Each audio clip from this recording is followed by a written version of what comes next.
Hello, everyone. Welcome to this week's episode of Commission Breath. Brandon Love here with Tom Moffat. This is episode 24 for us and our last episode of 2024. We're going to take Boxing Day off and give you all a little break. This episode is one you are going to want to grab a pen and a piece of paper or open up the Notes app on your phone because we're going to give you some juicy details and help you map your 2024 business plan. So we've got 6 steps and we're going to just kick it off right now with you, starting off with a little bit of reflection. Yeah, so reflecting on 2023, we already went through this in the last episode. We touched on it a bit, going over the lessons we've learned, but this one's going to be a bit more granular as to what you should be reviewing in your business. So, we think it's super important to review the past year in your business to go over what's worked and what hasn't worked. So, to give you an example, go over all of your files and go over the ones that you found easy or hard or the ones you enjoyed and disliked. That's what I did. And I kind of was able to narrow down my avatar client through doing that because I quickly mapped out, okay, I know I don't want to work with this type of client or this type of borrower because of X, Y, and Z. So I think that'll help form your no go list. So that's files. I would go over your leads as well. So when it comes to leads, look over, hopefully you're tracking your leads. Not everyone does, but hopefully you did. And if you have, then look over all of the sources of your leads and where they came from and also the conversion rate on them. Not a lot of people track the conversion rate, but not a problem. If you haven't, then you can easily just identify who has sent you the most qualified leads through referral partners, how far did they go in your pipeline. If they're doing online leads, just kind of go over exactly where the percentage is in terms of the direction of where those leads came from. And that's going to give you a good idea of where you should really focus on going towards in 2024 and really just doubling down on what's worked best for you in 2023. Exactly. Basically, what you want to do is just do a full autopsy of your business and figure out kind of what was working in the systems and then where were the breakdowns. Write those out, get really granular on it, figure out kind of what did you do that cost you that one client? Was it something in your process where you lost them? Was it some sort of system that wasn't quite dialed in? Also, look at your referral partners and refine what are the characteristics of the really great ones and what are some of the common traits of the ones that send you the really bad business that just never goes anywhere. So I find doing this gives you a lot of insight into your client journey and shows you flaws on where that client journey needs some work. So just write out this reflection. At this point, you're not taking any action on it. You're just writing out where things need work. Yep, exactly. So that's the first thing is you're reflecting on the past year. The second thing you want to do here is you're going to want to go over what your long-term goals are. So I like looking over the short-term and long-term, but ideally you can define long-term how you want. For me, it's 90 plus days out. That's how I define long-term goals because I try to segment my business in 90-day increments. So from a long-term goal perspective, let's just say we're looking at your 2024. Then you want to determine maybe it's a volume goal. A lot of people kind of go against the whole like, oh, it's not all about volume, but it's a big metric. Like, why not track it, right? So volume is a big goal for us as well. So write down that volume goal, and then from there, you want to also determine like, okay, now that I have my volume goal, why is it that I want that? Is it just because I want to make X amount of dollars, or is it because I want maybe you want to hire staff underneath you and then become less involved in the day-to-day activities, and hitting that volume will allow you to hire out the staff.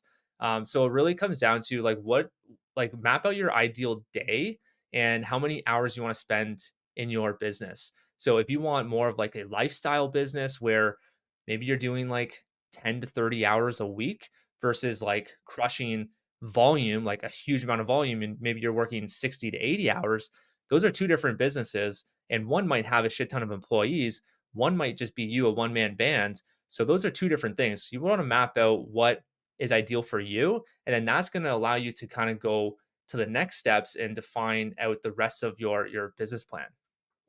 For sure. And I find this time of year is really the best time to do this as well because you're sitting there and you're looking at some of your overarching themes as well. Like I know I look at like my overall health, wealth, those kind of things at the end of a year. And you might say, you know what, I've had this fitness goal for 10 years. I've never done it, but I've worked 60 hours and I've crushed my volume.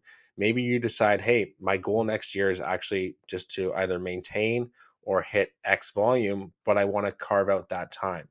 So you're setting these goals and designing your business around the life you want to build, not adjusting your life to your business. Yeah, and I think, the last point on the volume too is that a lot of people get hung up on the volume, like, that's the only metric you should be seeking, and really, if you just ask yourself, like, "What do I want in life?" A lot of it's just, "I wanna be happy," and what makes you happy? Well, money does, of course, but there's a lot of different other things that make you happy. You're not gonna be happy if you're making a shit ton of money, but you're in your business all the time and you're doing nothing else in your life. You're not healthy, you're not spending time with your family. So really define what number makes you happy from a monetary perspective, and then like what makes you happy from outside of the business, whether it's family or health. Map that all out, and that kind of goes into our next. We're kind of going more granular as we go on with these steps here, because we're doing 6 steps on how to build out your business plan for 2024. So the next step is going to be your marketing plan. Yeah, so with your marketing plan, once you have that idea in mind, maybe it's a total number of files or a total volume amount, doesn't matter, whatever you choose and fits your business, go with that. But then work backwards from there. So, how many leads does it take to hit that goal? So, you're looking at your lead to funded file, determining how many you need to get that way. Where are these leads coming from? Is it coming from referral partners? Okay, so how many referral partner relationships do you need? Are they coming from social media? What is your strategy there? Is it daily posting? Is it a thread strategy? Is it that engagement in a channel? Whatever it might be, you want to determine how many leads you're going to get from that. And you can use a hypothetical if you haven't done it before, and then map out your plan according to that. Yeah, and I think we alluded to this on the last episode too, is when we first merged businesses, we had this grand marketing plan of hitting 4 different segments and trying to dial in on all 4. It's just not realistic. And when it comes to the marketing plan, like first define like, do you want a referral based business or do you want it to be mostly like an online business? I think most people want the referral style business. I mean, that's what we specialize in. So a lot of our content is geared towards that. So I can't really speak too much on the online advertising space. But so let's just start with the referral based business. For us, it's realtors, but for you, it might be FAs, might be lawyers, accountants. So pick your avatar referral partner. Then you kind of go into, okay, what has worked with them and why has it worked? So for us, for realtors, it's worked for us because we're just giving them what they want. They want communication, like the classic communication, just communicate with them. And people still aren't doing this properly. So we're winning right out of the gates with that. And then we're giving them huge value adds throughout the year. We're sprinkling in content for them. We're helping them build their business outside of just giving them mortgage information. Like we're helping them build their business to make more money for them. So we've really dialed in on that. We wouldn't have been able to do that if we were trying to fit an avatar of like accountants in our business and really trying to speak to them, because then we would be divided. So I really think you should just narrow down on 1 or 2 things that have worked for you, which ties into looking back into 2023 and defining who that is. For sure, I couldn't agree more. Get rid of some of the fluff, and when you're picking these people and going deep in it, determine sort of, okay, do you need 100 surface level realtors or do you need 25 really great relationships? And I think last year when we did this reflection on 2023, that was one core realization we had, is that we had a lot of people that just brought distraction to the table, and we really refined it and determined, you know what, we have these great relationship, let's go deep versus wide. And that's the plan going into 2024. All of our strategies are pretty much geared around realtors right now because that's what works for us and that's what builds our business and also supports the lifestyle that we're building around that business. So we're just getting more and more dialed into the processes that support this. And that takes us to the next point, which is really refine those processes, both for your referral partners as well as for your clients. So, customer journey should be one thing right away out the gates, that when you're doing your reflection, you recognize there's a few core areas that you can dial things in with. Same with when it comes to your referral sources, there's better ways to update your partners, there's better ways to engage them, to teach them how to send you leads, whatever it might be. There's always room for improvement there. And those small 1 to 2% changes are really going to compound over time. Yeah, it's gonna be much easier to get more business from your current clients from referrals versus fishing for more, or even just getting more business from your current clients. Like maybe you're niching into real estate investing and you're teaching people how to take equity out of their homes to purchase more properties. Like that's gonna be a lot. I don't want to say easier, but it's easier to get more business from current clients than try to sell someone else that hasn't gone through your process before. So really narrowing down and niching in on your client journey and making it different from other brokers and other banks. Obviously that's a given. Like your client journey is going to has to be better than banks. But really just refining that is going to help you going forward, and it's going to build out that leads machine, your client journey leads machine, which again, another episode, go check it out. We went through all of that, going through different steps that we have in our client journey that's helped us get leads from the ever growing thing that we're producing. For sure, and I feel like this is something that you could revisit this almost every month and find a way to optimize and tweak it. I feel like every time we look at it with a fresh lens, we're like, "Oh, we can make this better by implementing this step." Like, it's always something that evolves, and that's the thing with process, like, don't just set it and forget it. You want to be checking in on it and looking at ways that you can tweak and modify it to create improvement over time. Yeah, exactly. All right, number 5 here is really setting your non-negotiables. You can make this grand plan, and we're all guilty of this at times, of putting things into our business that are like pipe dreams. We're going to do one social post, we're going to do 10 calls a day, whatever it might be. And then, a day where you're not feeling 100% comes up and you throw the baby out with the bathwater and you're back to square one, not doing any of the steps. And that's where your non-negotiables come into play. Like, really set those, figure out what they are, and then commit to seeing it through. And I think, Tom, you're great at this. You can see it on your whiteboard behind you. You've got it written right there. I've got this like daily habit tracker book that I use for mine, and really getting granular on what those steps are and then just checking the box every day makes a huge difference. Yeah, record everything you do and also refine it as you go. Like you're not going to nail it the first time you map it out. Like I've probably changed my non-negotiables 3 times this year because I've revisited it and I've realized like either A, I've given myself too much credit to stick to it. So maybe I put down 40 DMs a day, but I could only stick to maybe 20. That's just an example. And I've had to refine it along the way, and we'll get there to that point. But just be flexible with it because you might get frustrated the first time that you set out your non-negotiables, and then you have 1 day, 2 days here and there that you're like, crap, I didn't hit my non negotiables. That's where you should either revisit it and think to yourself, is it more so a motivation issue? Is it a busyness issue? Maybe I don't have the actual time to stick to these non negotiables. Most of the time, it's going to be an issue of just not staying motivated enough and sticking to something long enough. But if it is the latter, where it's more of like, hey, you're putting down too much for you to actually accomplish, and that's where you need to refine it. And even pivoting different directions, not so much like a quantity aspect of it. I've changed the different non-negotiables as well. Where I first started, if I can recall, like it was more so like old school, picking up the phone, dialing, calling realtors. I think I had like maybe 20 calls a day for my non-negotiable to start out last year, and then I completely pivoted, and now I do everything through Instagram and DMs and converting them to a phone call at some point, but it's not cold calling, which is what I used to do. For sure. And the key piece of this is the prospecting machine always needs to keep going. If you turn things off and you don't prospect for a bit, you're going to feel that 90 days out, and that's going to stop you from hitting those volume goals we mentioned at the beginning of the episode. So really having that non-negotiable, even if it changes and goes down. The other thing too though is when you start building that muscle, so you can go back to the ask muscle episode. When you're calling a lot and you get in that pattern of calling, all of a sudden 3 calls a day, it's not that much. You can go up to 10 calls a day, and you can ramp up and increase those non-negotiables to scale your business accordingly.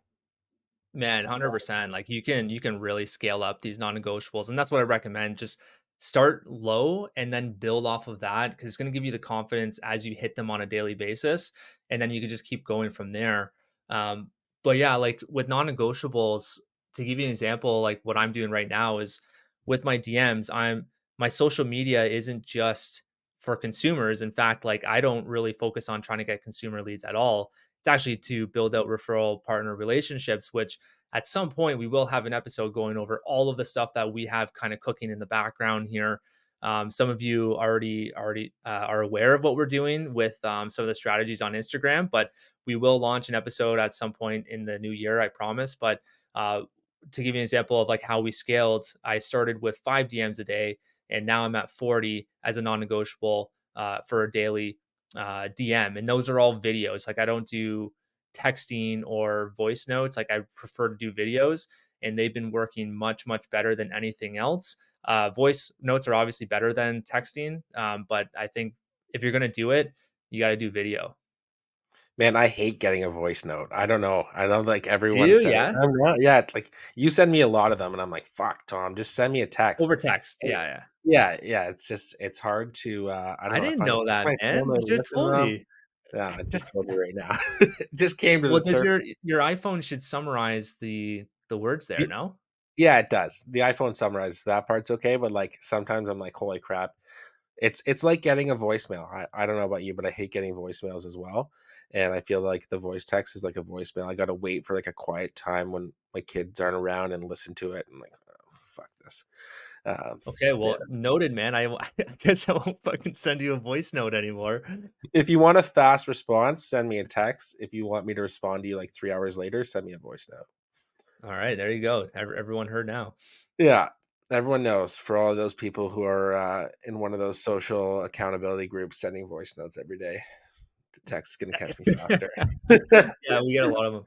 But hey, you know Um, what? I love it. I think it is better than the text, and it's hearing someone's voice for me personally is a lot better than seeing the text. And you would be surprised like how much further the video goes. The downside to that is that to scale, so I'm kind of going into the weeds on the strategy here, but that's okay. That's kind of what we like doing.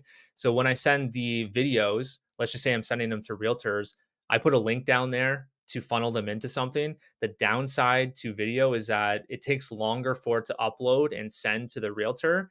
And what I'm saying in the video is, hey, check out this link down below. And when I say that, I have to wait for the video to go through, and then I can paste and send that link in. So the downside to the video is it takes a long time for it to load and actually send through, because like I started doing it where I would just send the link first, and then they would see that link for like a good 30 seconds. You'd be like, who the heck is this guy? Like he's spamming me. And then the yeah. video would come in. So like right off the bat, they have their guard up versus the video coming in first is a way nicer touch and very well received from realtors.